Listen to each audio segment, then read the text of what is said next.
Alright, hey, welcome to another episode of GeekOutdoors.com. So let me go ahead and get set up, and we are going to get into this week's news. So this week's news is, as usual, going to be covering three main topics. The first is going to be the fact that you could no longer do the view image thing through Google, which is going to be paying for some people. And then secondly, we are going to be talking about this iPhone text crash. And then finally, we're going to be talking about Linux on Nintendo Switch. And so let me make sure everything is working here. And the live stream is running. Let's go ahead and check this out here. Okay. So, hey, good morning, Millennium. Good morning, VM. Great, VM. Once I get started, it should be better. All right. And so let's go ahead and start with the very first thing. And so if you go to Google, you know you can look up images, right? A lot of people do. And before, you were able to do view images. So basically you could download the image straight from the Google search. But now you're not going to be able to do that. And so the view image function has been removed, or it should be removed by now. And so now you're actually going to have to go to the actual website to actually download the image. And so if you're wondering why this is happening, it's happening because Getty Images. Getty Images actually filed a complaint in the EU, in the European Commission in 2016. They filed a complaint, basically a legal complaint, saying that this really distorts the image. Let me see what it says. Yeah, so basically what they're saying is, in general, by Google doing this, they're basically giving these images away for free, which Getty Images actually charges for. Okay, so that's really the bottom line. Okay, so Getty Images, they are the largest, I guess, controller of images in the world, if I'm not mistaken. Okay, they've been around for a long time. And so typically, if you actually want to get official images, royalty-free images from Getty Images, you're going to be paying $575 per download for a single 4K image or HD video, or $450 per download for a 10-pack of 4K images and HD video. And then a small image is about $175. So that's how they make their money. They actually own the rights to these images. Okay, and so before the whole Google started showing images, that's really the only way you could get these images. Okay, and this is way before the internet. Getty Images has been charging people to actually use the images that they own. Okay, and so whenever Google started putting images in their search, people would just go download the images straight from Google, and they wouldn't have to go to the websites to pay and use these images legally. Okay, so that's really what it's all about. Hey, good morning, Robert Lopez. Thanks for joining. And good morning, Lance, as always. Thank you, all of you, for joining. And so, you know, if any of you actually do any type of, web design, you do YouTube, you do any type of content creation, you know how important it is to have images, especially very high quality images. And the fact of the matter is, a lot of us, including myself, sometimes you take images and use them, and legally you shouldn't use them. I think everybody has been guilty of that, where they'll just go to Google, do image search, download the highest quality one, the one that will suit what we need, and then we just use it. Okay. Now, in one case, that is absolutely convenient, at least for us. Okay. But then, if you think about it from the content creator side, okay, and I'm talking just like objectively, okay.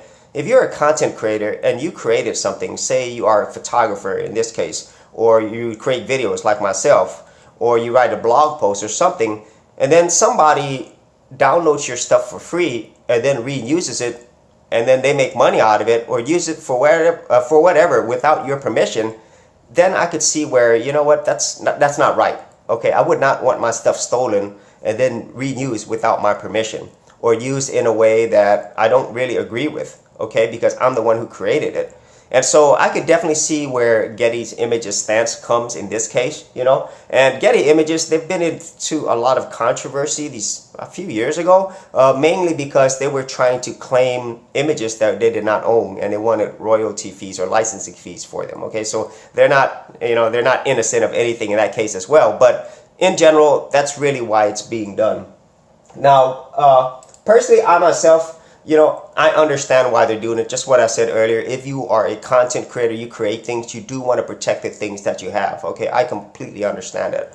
You know, but in some cases, I'm like, man, that just makes it a lot harder. You know, sometimes, you know, like I just want to get this stuff and I want to use. You know, maybe there's an easier way. You know, maybe I don't know in the future. Maybe Google can work out some type of deal, and I think they already kind of worked out a deal with Getty Images anyway, where they could still show the View Images button.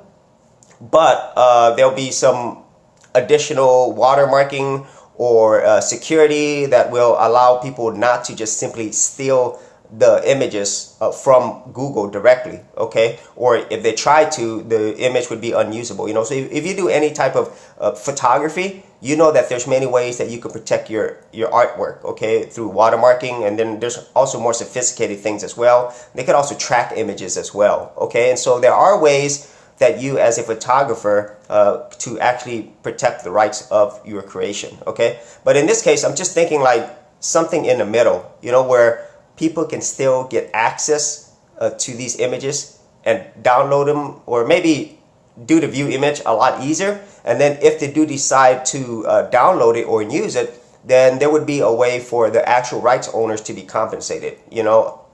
I'm not sure how that's gonna work. And so eventually, I think they will come to something like that, because it is a very convenient feature. And I see the benefit of them doing this, at least for Getty Images side, because if you go to view images, the only way you could actually get the images now is you actually have to go to the website. Okay, so that's good for the people who create it. But anyway, it's just a convenience thing.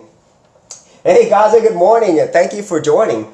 And so, yeah, and if you actually look at the amounts that they're charging, you know, like, it's kind of weird, okay? I say it's weird because I think in the internet age, and this is just my own thoughts, right? In the internet age, we're so used to getting everything for free, okay? And then in some cases, obviously, that's awesome, okay? Especially if you're not, you know, if you're just plainly a user, okay? And there's nothing wrong with that. I'm a user, right? But then when you get on the other side and you actually create things, you put so many hours, so much of your time, so much of your money.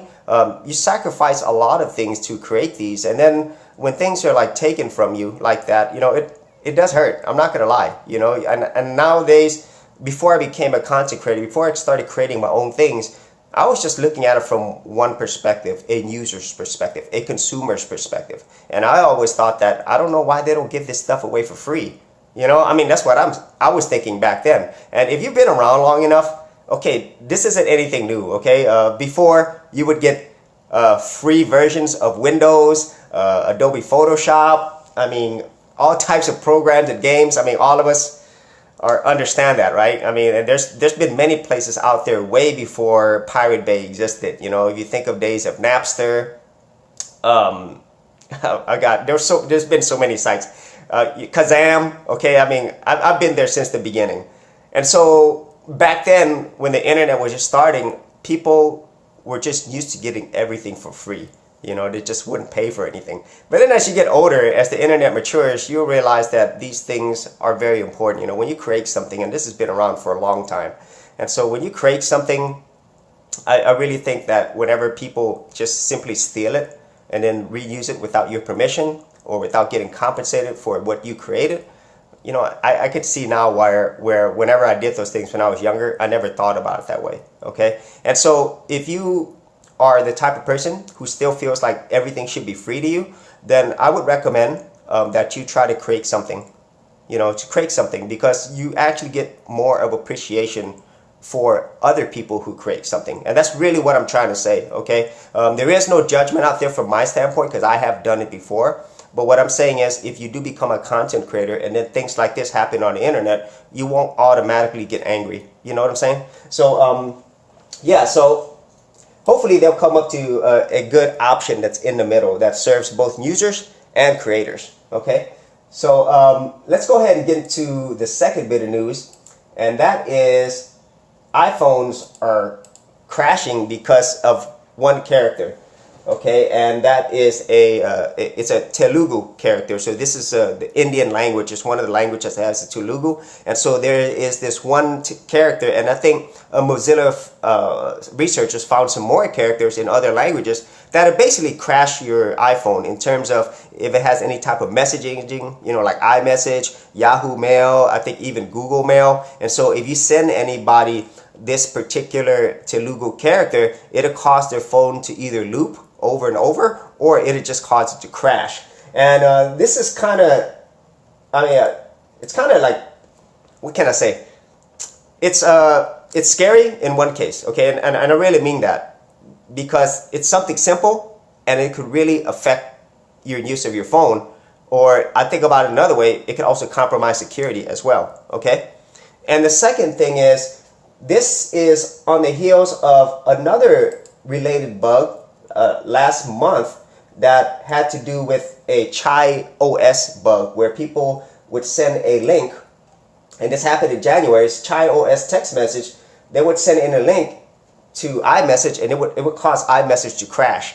Okay, so and then a few years ago, if you remember, another Apple iOS bug where people would send a link to this one video, right? And I think it was a few seconds, and it would cause your phone to crash. I mean, you couldn't even reboot it, you know. So the third thing is that, and this is no downplays on Apple, okay? That's not what I'm saying here. But what I'm saying is, in the general media, general public, a lot of times they will pitch iOS, Apple, as being the most secure operating system that you can use. You know, things are a lot safer versus something like Android, you know, where there's tons of viruses and malwares and security issues, right? But then if you look at the reality, just look at the reality, what's happening, right? Chai OS last month, and this also affects some of their operating systems as well. Okay, and then the whole video incident. The thing is, security affects us everywhere, okay? And then if you look at the whole Android news, right? If you actually look at the reality, most of these security problems that are found, they're not found in the wild. They're found through research. And most of the times they're found outside of the Google Play Store, you know, mostly in places like China, right? And so that is where, you know, I think like people who actually use technology a lot, I think they know the difference between something that's broadcasted on the media to primarily, in my opinion, okay, not saying it's wrong or right, but in my opinion, it's more to like scare people and also to get a lot of coverage. That's really what it's about. It's about to get money and views on this news that they're actually putting out there. But if you actually look at the reality, you know, there's going to be issues on every single operating system. And a lot of times when things happen in the whole Apple ecosystem, and I want to point this out specifically, whenever there are problems or security issues or problems with defects or whatever, almost always, Apple always gets a pass, you know. And I have mentioned this before, Apple is the most powerful brand. They have the best brand marketing in the world, but they always get a pass for it, you know, and even down to especially to the consumer level, where people will make excuses for these problems, and you know what I mean? Whereas if you were an Android user, right, and then for example you have an iOS user, they will make fun of you, you know, because you have security problems on Android, but yet when you have the same or similar problems or worse problems where you could simply crash somebody's phone through a text or through a single character, but that same thing doesn't happen in Android, suddenly they don't have anything to say on that, you know. I don't know. It gets into the whole thing of sometimes why I really hate the whole fanboy things, you know. And if you're an Apple user, I just gotta say, if you're a like diehard Apple user and you think that way, and I just like sometimes wish like just look at the actual reality of it, okay? There's security issues to both, and anyway, it's just something that like bugs me sometimes. And so Kaza If is saying, okay, VM is saying in summary, Apple sucks. Yeah, I don't think Apple sucks, VM. I just think like sometimes, and we heard this before, the reality distortion field, right? What really means is brand marketing. They have an amazing marketing and amazing brand, you know. I just wish like sometimes people would actually step back and actually think about what's actually happening, you know, the actual reality of it, you know. And I think a lot of people who actually are like Linux users or hardcore geeks, they know the difference between the two, okay? And I think a lot of mass consumers don't know the difference, okay? That's my opinion. You know, they'll just follow whatever the news or the outlets are telling them. But then if you actually look at the reality, it's like there's been more issues on iOS here recently, and they're not small issues, they're big issues. You could get your phone crashed through a text character. That's absolutely amazing. I mean, you know, and so Apple will be releasing a bug fix, I think next week. You know, and they released a bug fix last month for Chai OS, the Chai OS text bug, if I'm saying that right. I don't even know if they're the same thing. I don't think they are, because the other one was from last month. So if I'm wrong, then, you know, at least there'll be a fix. And so Lance says that this bug break the flip phone. Yeah, Lance. I mean, in some cases, you can look this up on YouTube. In some cases, if you open up iMessage, it just causes it to go into infinite loop. You open iMessage, it closes down, it opens up, you know, in some cases. But then in some cases, it causes your phone to completely crash. You could reproduce this on iPads as well and on Mac OS. But I don't think it really works through the browser, okay? But like I said earlier, Apple does know this issue. They do have a new version, I think iOS 11.3 beta, where they have tested out, and this doesn't affect this new version. And they also said it doesn't affect older versions of iOS. So I don't know what, maybe that predates 11.2. I don't know. But yeah, it causes their phone to crash. And so you could easily see where this would be a problem, okay? So if you're at home or something, or in your office, yeah, no big deal, right? But what if you were driving somewhere, or you had an emergency, you know, you're traveling or something, or you needed to get something for your kids, or you needed to go to the hospital, and now your phone doesn't work. That's where these types of issues can become a huge problem, okay? So whenever I think about security issues, the number one place where I think it would be the worst to have security problems is on your smartphones, because our smartphones have everything, absolutely everything. If somebody got a hold of your phone, they could do some heavy damage. You just think about all the personal things that you have on there, and it's not something simple like just your phone contacts.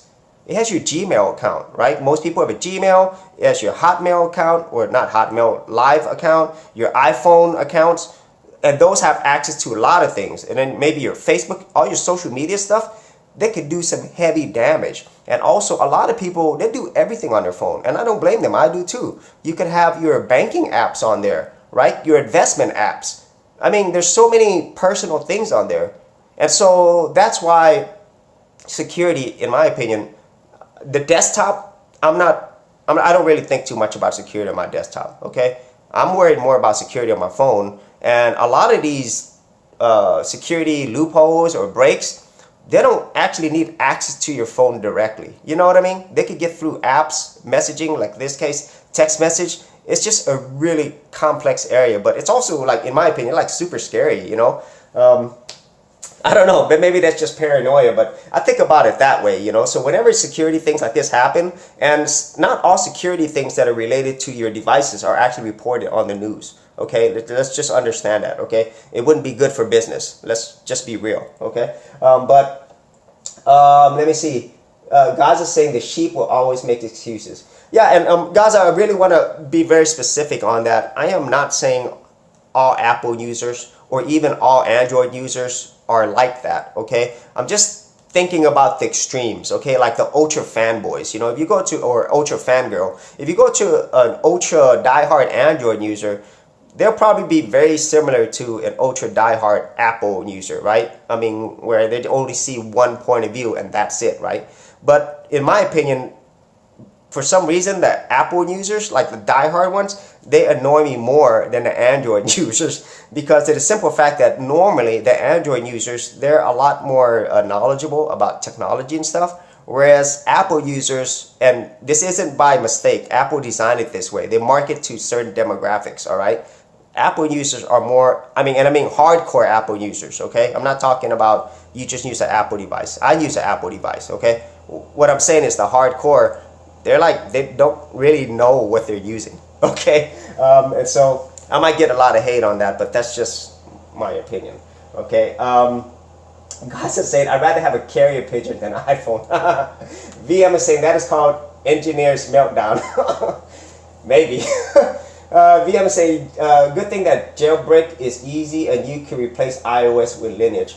Yeah, VM, I have not jailbroken an iPhone in a long time. I don't even know how easy it is to do anymore. But even like, even Android devices, like if you think about a lot of Samsung devices, it's getting harder for you to actually root the device, because they've locked down the bootloader.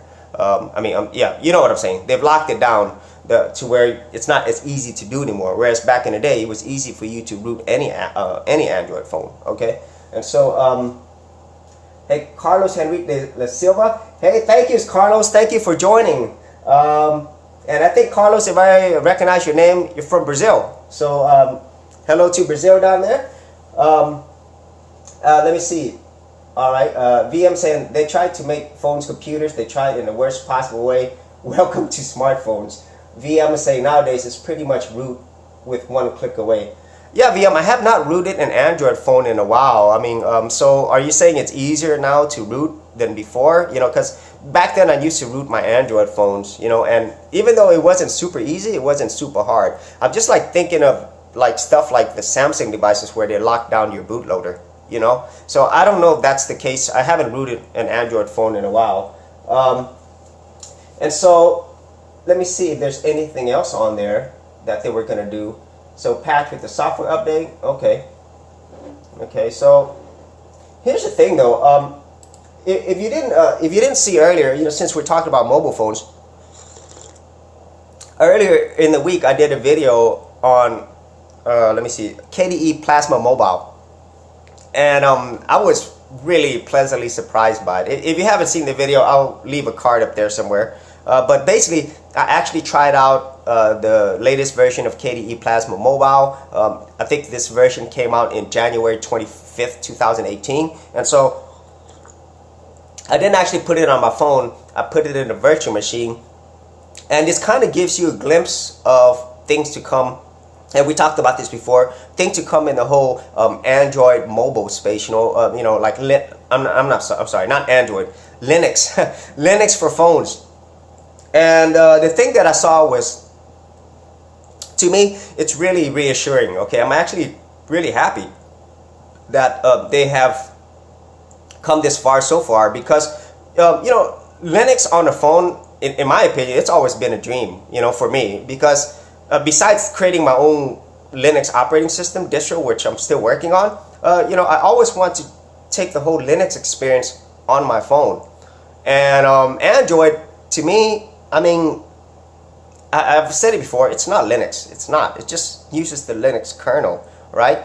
But I want the same or similar experience that I have on my Linux desktop. That's what I want. I want the same type of freedom on my phone. And so whenever I tried out KDE Plasma Mobile, it gave me some really great glimpses of that. The first thing, and it's super buggy, by the way, just let you know, it'll crash a lot, okay? And the actual phone that they tested on is on the Nexus 5, okay? So I don't know if people have tried it on their other phones. I don't know. But what I did like about it was, number one, when it's actually working, by the way, number one, it was very easy to use, okay? A lot of times, and we know this, a lot of times Linux gets a bad rap for being complex, only for geeks and nerds. But if you actually use Linux modern day desktop, it is super easy. In my opinion, it's easier than both Windows and Mac. And I use both. Okay? Mac, I use more than Windows. Okay, so I would definitely say Mac is way easier to use than Windows. But when compared to Linux, it's still more complex. That's my opinion. Okay, and so that's the first thing that I liked about the KDE Plasma Mobile. It was easy to use. It looks so much like KDE Desktop, which I love. I do love the look of KDE Desktop. And obviously it's not done yet, okay? And then the thing that was most amazing to me is the fact that I am running, as far as I know, the full version of the Linux program that I would have on my desktop, i.e. Firefox or VLC Media Player, straight on my phone. And that was sweet. And the whole thing with this, I can't remember the name, but they're going to have a unified repository, okay, or a place where you can get all your apps, and this will actually pull programs from different repositories. Like, for example, if you're on Linux Mint, even though it's Ubuntu underneath, they have their own repository sources, right? Or if you go to Arch you know, or if you go to Red Hat, you know what I'm saying. And so to me, when I see this where it's a unified place, you don't have to worry about it that much anymore. You know, you don't have this fragmentation that it obviously exists in Linux, you know, because there's so many different distros, right? So many different communities. And so if they could have one unifying place, and this is going to take time, that is going to be amazing, you know. And obviously a lot of these applications will still have to be redeveloped to work on mobile. But this is what I'm thinking in my head, and competitors, I mean, companies have already done this. You know, if they have this full Linux version, you know, which, you know, with KDE Plasma Mobile, I could see it happening because I actually got to try it, and I was like, whoa, this is where Linux phones are going. Well, you know, you could just take your Linux phone, you could dock it, you know, and now you have your full Linux desktop, okay? Because this one, it is running Ubuntu, and so you could easily see that if you download I talk about it, the one Linux OS for everything, that would be awesome, you know. And these phones are powerful enough to do that, and at the same time, you know, Linux doesn't take up a lot of overhead. And so I was really excited about that, in my opinion. So I can't wait to see what happens whenever like the Librem 5 phone comes out. Is it Librem 5? You know what I'm saying, Librem 5, the Linux phone that's going to be coming out. And so I think they will be offering both KDE Plasma Mobile and also the GNU, not the GNU, the GNOME desktop environment, if that's what you want, okay? And so VM is saying, I wouldn't put that on my phone. KDE's latest ideas were pretty much terrible for desktop environments and phones. Man, VM said, well, if you have a smartphone, you can install Linux distros on your phone. Just saying. Hey Rose, good morning, thanks for joining. Yeah, VM, you know, I personally, I like KDE. I like their desktop environment, personally. And so the reason why I enjoyed that is because it kind of shows what's possible. Okay, that's really what excited me, is because I'm just thinking in my head, man, I can't wait to just take my Linux phone, a pure Linux phone, Linux GNU, pure Linux phone, and not some hack version of Linux, and then I could just take that around. I still have all the freedoms that I have on my desktop. And then if I dock my phone, now it blows up into my full Linux Mint or whatever distro that I want desktop. That would be awesome for me, okay? And I think a lot of Linux users, I think that's what they want as well. So you can still have the same freedom that you have on your desktop, and you know, obviously you can have a lot of controls over your privacy, okay? Your privacy, not only your privacy, but how your operating system works, you know? And so I can't wait till that happens. And so after trying it out, I feel a lot better, you know, about where it's heading. And so whenever the Librem 5 phone comes out, we'll be able to see more of that. But I think by the time that is released, we will have more distros that are built with mobile in mind. And so hopefully by that time, we will also be able just to download our own distros and just put it on our phone. And hopefully it'll be this whole one-click thing, just like VM has mentioned, for rooting Android devices. Okay, so speaking of Linux, let's get to the last part of the news, and that is Linux on Nintendo Switch. So yeah, so and this isn't like earth-shattering or anything, but if you're a gamer, and my brothers have the Nintendo Switch, I played it. I really like the Nintendo Switch. I still haven't got it yet, but so a hacker group, they managed to hack the Nintendo Switch, and what they were able to do was they were able to actually get Debian running on the Nintendo Switch. And it says okay, so let me see what else they could say. So right now they're saying Nintendo can't fix the vulnerability with future firmware patches. Okay, so let me see why it's happening. Okay, so how they were able to do this is there is a flaw in NVIDIA's Tegra X1 CPU SoC system on a chip on the boot ROM, which it will allow you to, it's a read-only memory, and so basically whenever it boots, you could actually access that part of it, okay? And by doing that, you could actually load up your own version of the OS, okay? So let me see.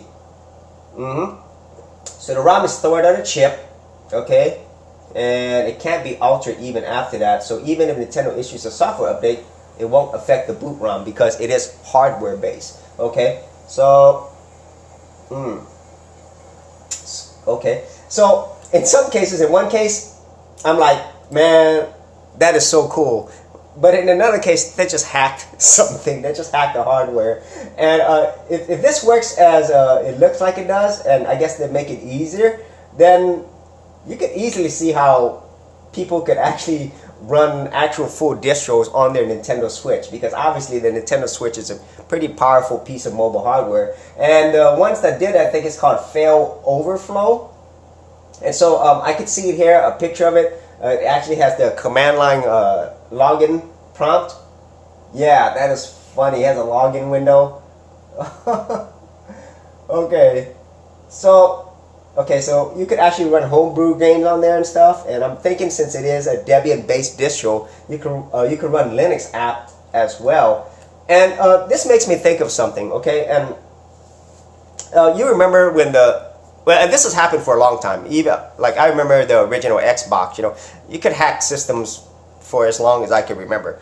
But there's a difference, I think, in hacking and exploiting it for security reasons, and then doing that to give it more functionality. Okay, and you know, some people might not agree with me on that. That's similar to something like modding a game. Okay, that's the way I think about it. Okay. And so if you remember when the first batches of the Sony PS3 came out, back then you were able to, you know, you could still do it right now, you could swap the hard drives, right? But what was interesting back then was in the PS3, you could actually load it up with Linux, you know? And so you would have the ability to run Linux, the full-blown desktop, off of your Sony PS3, or just run the Sony PS3's built-in software, okay, just like a normal PS3. And then Sony put in some updates and they basically stopped that. And I think some people have also tried to do that with the PS4 as well. And so I get the point that the companies want to have their systems secure, right? But when I'm thinking of like stuff like that, you know, where they are blocking you able to putting a different hard drive and running a different OS. So basically you are just using the hardware, okay? And that I see it more of as controlling the platform, okay? And they always say it's because it's ruining the user experience and stuff. But I'm thinking to myself, if you still have the Sony PS3 available, and then you know you're running Linux on a separate partition or something, I don't see how that ruins the user experience, okay? And it's probably a very small percentage of people. And so I'm hoping that the companies might be a little more lax on that, you know, but I don't think they will be. Because the first thing I'm going to do, you know, if I get a console, or even if I get for the Tegra, I probably won't have to. I'm going to definitely try to make it to where I could run Linux on it as a desktop as well, because that's convenient. Okay, I mean, you're on your gaming console and you switch over to Linux desktop and you just plug in a mouse or have a wireless mouse and keyboard, and bam, you have your full-blown computer right there. And the hardware is so powerful in these that you could do a lot of your everyday computing on them, you know? And so, let me see. Wait. Okay, so let me see what else. Let me see. Okay, Rose asking, what do you think about the data collection feature for Ubuntu 18.04 LTS long-term support? Oh, okay, so I'm not sure what that's about, Rose. Gaza saying it's criminal. VM saying, what is there to think? Canonical Dumbos became like Juiceoft a long time ago. Rose is saying, lucky I run MX17 to avoid this. I switched from Windows 10 because of security and privacy. VM is saying, I just tried Arch Merge, Streamlight. Rose says Ubuntu is Microsoft partner seems. Guys say the problem would be for Linux newbies. Okay. Rose said I downloaded Arch Merge but not tried it yet. Gaza say not being to fully control their system. Yeah, that's my thoughts is with Gaza. And you know, we all know this is coming, and I've already mentioned this many times before. There's a lot of partnership that goes on with these companies, okay? And so it's not like a zero-sum game where you're all privacy, all freedom, or you're all control and stuff. Has to be relationships between the two, okay? Because otherwise, you know, these companies would not exist, okay? But the good thing, at least for now, and I think this, I've said it before, this is a change in the future where we really will not have much control like we do right now in the future, okay? But at least right now, at least we still have choices, Okay, so I myself, I don't like just pure Ubuntu by itself for many reasons, and then mainly because of the user interface. But back then, and you know, I work in data, you know, with marketing and stuff, so I understand the value of data collection. I definitely do. But at the same time, I also want to have control of my own data as well, you know. And so that's the one of the reasons why I did not use Ubuntu, just pure Ubuntu, because if you remember a few years ago, they put Amazon search in there as well. And so whenever you would type something, obviously you could turn it off, but you know, by default back then it was turned on, where it would remember your search results and then try to recommend you something, you know. And I didn't want that, especially on my Linux desktop. Okay, and so and that was just signs of what was going to come, and it's going to keep going. Okay, so unfortunately, so MX7 is good for beginners. VM say if you, I tell you this, it's actually lighter than Sparky. Okay, Gaza, own your own configuration. Yep. Yeah, on Gaza, I said last week that I was going to be doing another update to my creating Linux distro series, and so I was going to do it last week, but I didn't have time, and so it'll be coming up this week. Okay, so you should see it really soon. VM, remember to install 32-bit Steam thing? Yep. Well, with this, if you talk about Steam OS, okay. Let me see. Otherwise, it crash. Rose says, I hope Linux Mint and Peppermint doesn't follow Ubuntu's sneaky path of installing the data collection feature. I hope not too as well, Rose. But I keep thinking, you know, as we go further into this, it's becoming harder and harder not to. Okay, because I have mentioned this before.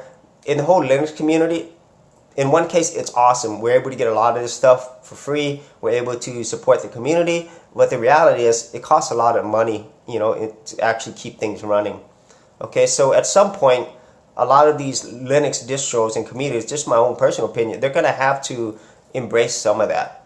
Because otherwise, it's going to cost way too much money to keep things running. That's just my opinion. And although we are helping wherever we can, the bottom line is, when it comes to actual contributions from people, it's very small. Okay, I mean, you actually have to sell something. Okay, and if it's not selling something directly, it's going to be selling something through sponsorships or affiliate programs. That's just the reality of business, especially on the internet. You know, I mean, that's just the reality. Okay, and so hopefully the communities were able to keep running with our support or whatever as long as they can by not doing this. But at some point they're going to have to. You know, even if you look at Linux Mint's website, they have partnerships and affiliates with the VPN Privacy Guard and so forth, and other different people that they show their ads on. Okay, so they're already doing that right now. But the thing is, if they keep growing, and which obviously they are, you know, the demands on their servers, the demands on their websites, the demands on support and stuff, it's going to keep going up. Okay, and so basically your cost is going to go up. And so let me see. Linux Lite, Gaza saying just use Debian. VM saying Poop OS and Mint would do anyway because the Ubuntu repos. Let me see. This feature will move people from Ubuntu repos to other Linux distros. VM saying they will then upgrade either way in the rec. But with it, VM saying I would recommend you watch this video. Okay, it's from YouTube. Okay, Rose saying I would stop my monthly support for Linux like Peppermint if they let this happen. Yeah, Rose. I mean, it's really up to you to support them. Okay, so I myself, you know, I've always said it, and we all agree with this. You know, just support whatever software and community that you really feel you get a lot of value out of. You know, and if for some reason they don't align with you know, how you feel it should be presented or whatever, then you know, you don't have to support them. You know, it's up to you. You know, Guys is saying nothing like a sense of healthy paranoia. Yeah. So I'm curious, y'all, since we did talk about the Google Whole View image at the beginning, and then Apple text message, and then also Linux on smartphones and so forth. Well, I mean, was there anything that, you know, really got your attention during the news this week? And I know a lot of times whenever we're on these discussions, at least right now, the majority of people on my discussion is Linux users, right? And that is the core demographic that actually comes to my YouTube channel. And so if you had any other things that you were interested in the news, I would like to know that as well, because let me tell you exactly or in general where my mindset's at, and I think I have mentioned this before, I am making changes to my channel, and I'm constantly making changes. You know, I mean, since I am on the internet, since I am a content creator, you have to constantly test things, okay? But this is kind of like the direction of where my channel is going, and I have mentioned it before. If you go to my channel, my main heading, the image, it says a few things, and I mentioned this in the last episode, but I really want to elaborate on this so that people who watch my channel regularly, they won't be surprised by it, okay? And so if you actually go to my channel, it says 4 things, okay? Content creator, marketer, Linux lover, and geek, okay? And so whenever you start a YouTube channel, and I'm going on a different tangent here because I really want to relate to people not only who watch my channel, but also people who are new, and also for people who are thinking about becoming content creators, because I think this is something that's important to me, okay? So the whole idea of being a content creator, I think is one of the most important things that you could learn, okay? One of the most important things you could do, okay? Not only from a creative standpoint, and not even from a monetary business standpoint, but also the value that you give to the world, okay? And I mean that truthfully, because if you think about it, there's like over 7 billion, 8 billion people in the world, right?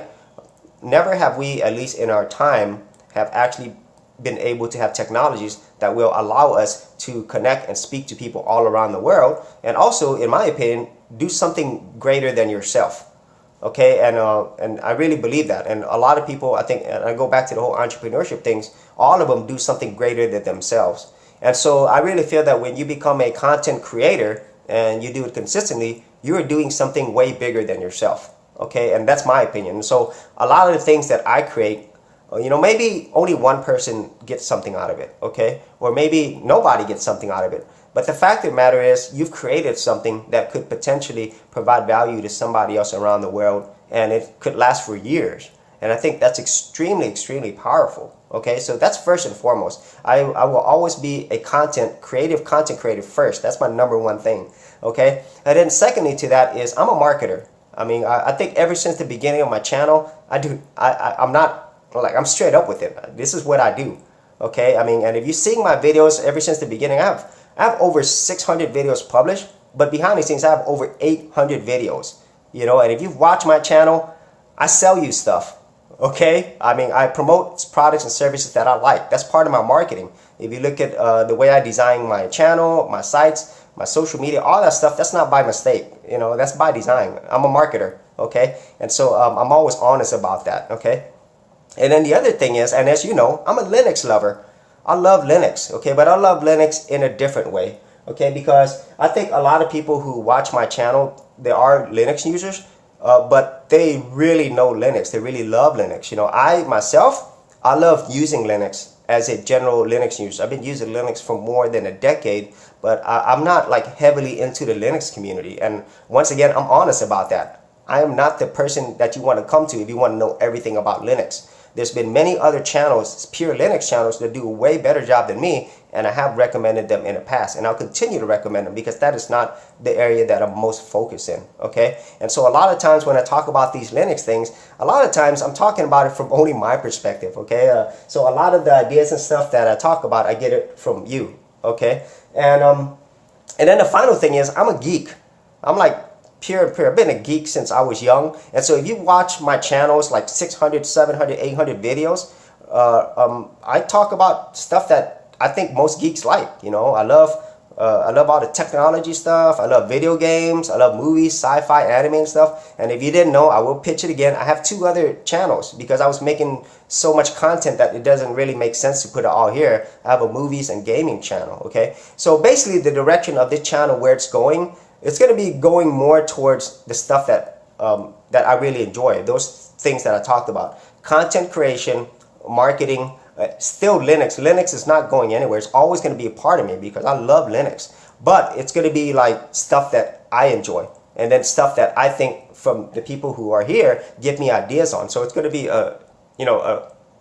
working together within the whole Linux stuff. And then finally, anything geeky. You know, so if you watch every week, like even right now, we talk about geeky stuff on the news. Google, Apple, stuff like that. That's not going anywhere. So that's basically the format of this channel, my Geek Outdoors channel. It's more of my personal branding channel, okay? And so those components are going to be there. And so over time, you might see more and more content creation stuff and marketing stuff. Actually, it's not like you might see, you will see it, okay?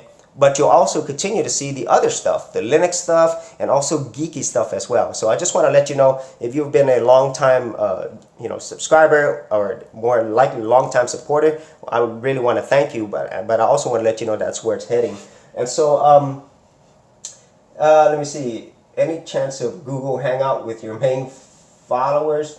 I don't know, Gaza, maybe in the future, because it's the thing that I'm restricted by is time.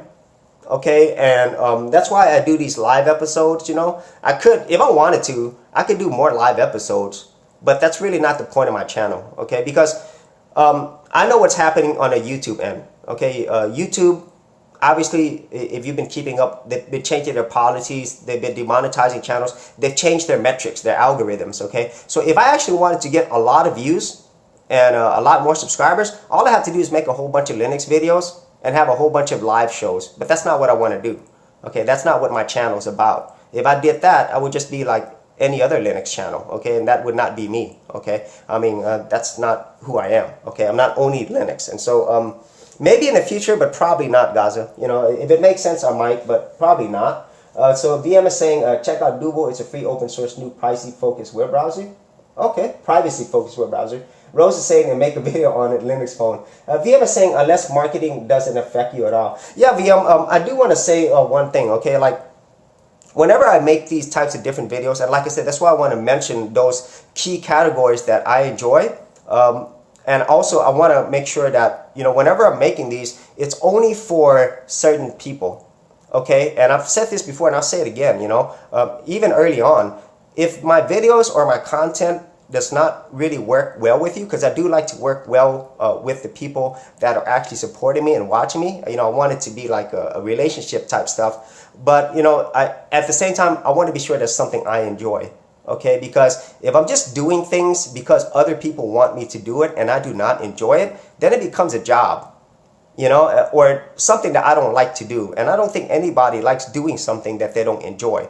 And so that's always going to be first and foremost to me. I'm always going to do something that I enjoy first. Okay. But secondly, I want to make sure that the relationship that I've built with all of you and then anybody in the future, that it's good both ways. Okay. I like having this win-win-win situation, you know. And so I have mentioned this before, but people who are not aware of what I'm talking about, a win-win-win for me is a win where, number one, I'm doing something I enjoy. Number two, the people who are watching it, they enjoy it, they get value out of it. And number three, I could actually make money out of it, okay? That's a win-win-win for me. Nobody loses there, okay? And so that's kind of like the approach that I'm always going to be going. And so with that being said, if the content and stuff that I produce does not go well with you, then, you know, no problem. You know, you could always, there's many other channels, many other outlets that you can go to that will give you what you need. And so I will always say that. But at first and foremost, I always want to be very thankful and grateful of all the support and people who watch and leave their ideas here, because that gives me a lot of ideas and it's just fun. That's the bottom line.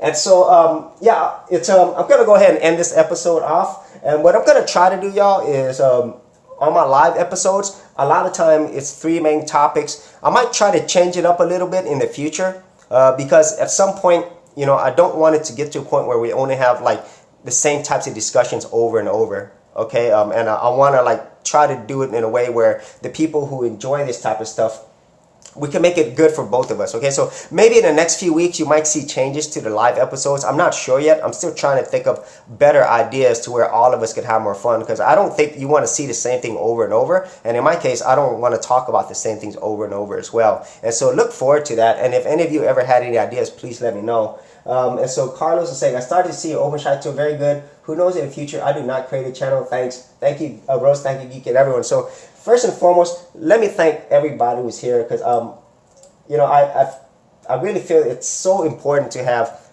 people who support you in doing these things, okay? Because without people, all this technology doesn't matter, okay? So with that being said, let's go ahead and thank the people who are actually on the actual live discussion, okay? First is Vilenion, or VM. Thank you, VM. And VM, in the future, I will be making a video where I talk about maybe my travel to Madrid, Spain. Okay, I wanted to talk about that, and I'll show you where I went there as well. And so, secondly, Robert Lopez, thank you so much for joining. I remember you joined a few episodes ago. Lance and Gaza and Rose, always thank you. Y'all have been here since the beginning. I'm so thankful for y'all being here. Carlos Enrique L. Del Silva, thank you so much for joining on this first episode.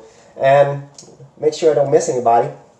And I also want to thank everybody who's watching right now and who is watching later on. And I say this in every single episode, time is the most valuable asset that we have. And I really appreciate and I'm very grateful for you spending your time here with us talking about geeky stuff.